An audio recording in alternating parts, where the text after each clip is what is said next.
Is it okay to question God? Or is it a sin? Growing up, I was always taught that you shouldn't question God. He is God and we are not. And I think there's some truth in that. But as I've gotten older, life has gotten harder and questions start popping up in my head. Is God really good? Is he actually in control? Does he really love me? Why does he let all this stuff happen? Is he even real?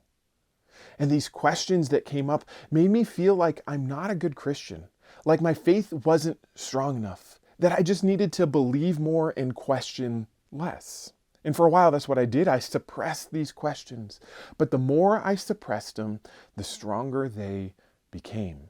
And I don't think this is just my experience. As a pastor, I regularly encounter people who are struggling with the same questions, because the reality is life is hard and we all go through tragedies and we all face hardships. And in the middle of these storms, it's normal to question what God is doing.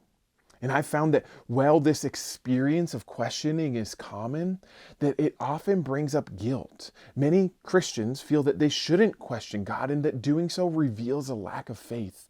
And many churches dismiss these questions and want their people to simply trust God more. But I don't think it should be that way. These seasons of doubt and these questions that arise can actually grow our faith when we don't bury them or hide them. And so in this video, I want to explore this question. Is it okay to question God? And what should we do when we face these questions? Let's dive in. I want to start by looking at characters in the Bible who question God. I think this will give us a good baseline to understand how God feels about it. And the reality is the Bible is full of people who question him. And what's incredible is the Bible doesn't hide their questions, doesn't hide their messiness, but rather it often highlights them. Here's a few examples. In Ecclesiastes, Solomon continually asks difficult questions about life and about God. Habakkuk starts off his book by crying out to God, asking when God will finally hear him. Gideon questions God's answer in Judges 6:8. Abraham and Sarah question God's ability to provide many times throughout their years. We see countless examples in the Psalms where the psalmists are struggling to understand what God is doing in their lives. And in John 20:24 through 29, Thomas famously questions Jesus' resurrected body. And further, the disciples, specifically Peter, continually question Jesus. And in Revelation 6:10, we see those who were slain because of their faith questioning God about when he will avenge them. And now this is just a few examples, but I think the point here is clear. Questioning God is part of the human experience. The Bible doesn't hide our questions. Often it highlights them. And when we face trials and tribulations, it's normal to ask questions as we struggle to understand what is happening. We find these examples all throughout the Bible. So we've seen that the people in the Bible question God regularly. The Bible highlights these questions rather than hiding them. But that still doesn't really answer our question. Is it a sin to question God? Is this something we should be doing? And the answer is to question God is not wrong in and of itself. What matters is how we do it. Bringing out questions and concerns to God is not wrong. It's actually healthy. But we must do so in a respectful manner. You see, there's a big difference between questioning God and accusing him. We can question God in a way that still shows that we see, that he sees what we do not. When we question God, we should do so in a way that is respectful and honoring. But the Bible seems to be clear. Not only can we question God, we should. We are finite beings trying to grasp and understand an infinite God. And the reality is we're going to struggle, and questions can help. God doesn't get angry with our questions, he invites them. And it's often through our questions, our questionings, that we can come to a deeper understanding of who God is. God doesn't want our blind allegiance. He wants a relationship. And that means that sometimes we're going to struggle.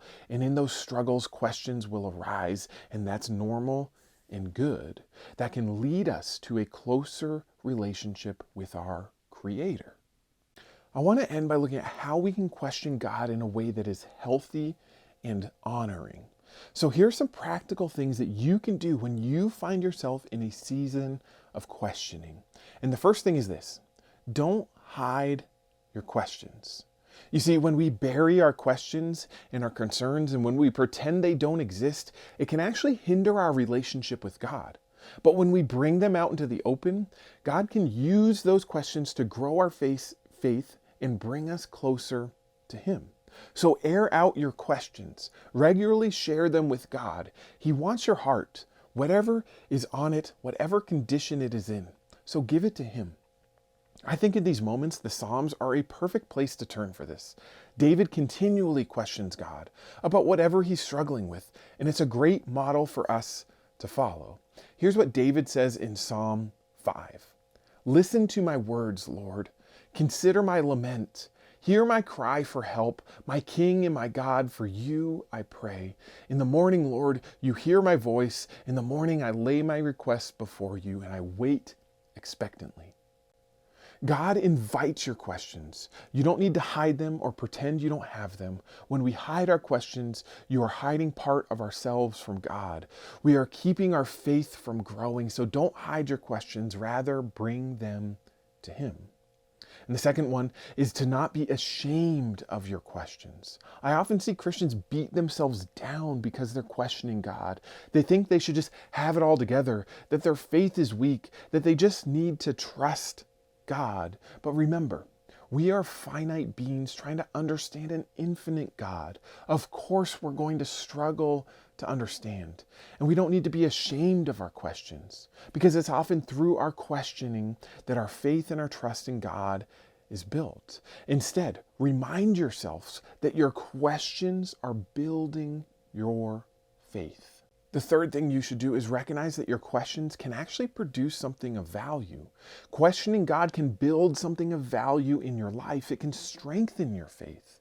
Questions show that you are engaging with and thinking through important things. And when we ignore these questions, we're missing an important time for God to grow us.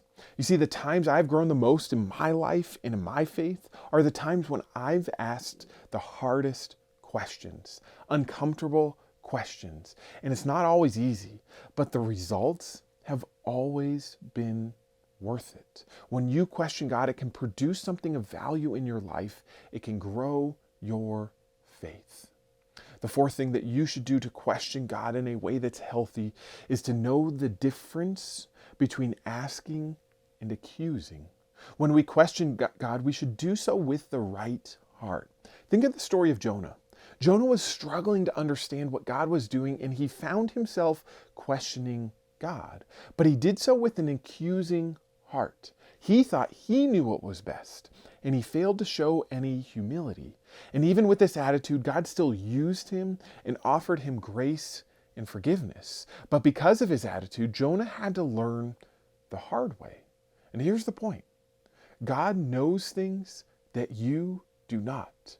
He knows things that I do not. He sees things that we cannot see, and He has the power to do things that we are incapable of. And when we approach God with our questions, we should come humbly, understanding that we do not have all the answers, but He does.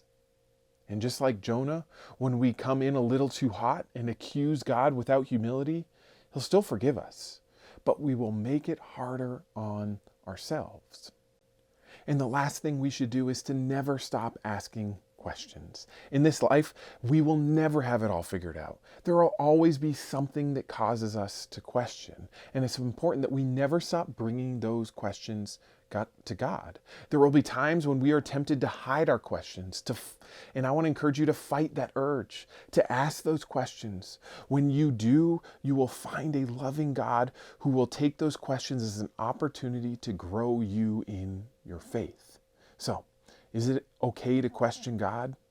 Yes, we can and we should. It's through those questionings that our faith will grow and we will become closer to God. So I would encourage you to ask those tough questions and also to share those questions with those around you. There's still a stigma around questioning God, and that leaves many feeling that they are alone, that something is wrong with them, that their faith is weak. But you don't need to hide your doubts or your questions or be ashamed. God isn't ashamed of you in those seasons, and He can use you to do incredible things. So bring your questions, bring your heart, bring everything to God and see what He can do through you. Thank you so much for watching this video. I hope that it challenged and encouraged you to bring your brokenness, bring your questions to God because He loves you. If it did, would you leave a comment down below letting me know your thoughts? And also, don't forget to subscribe to this channel so you can stay up to date on future content that's coming out. Thanks for watching. We'll see you next time.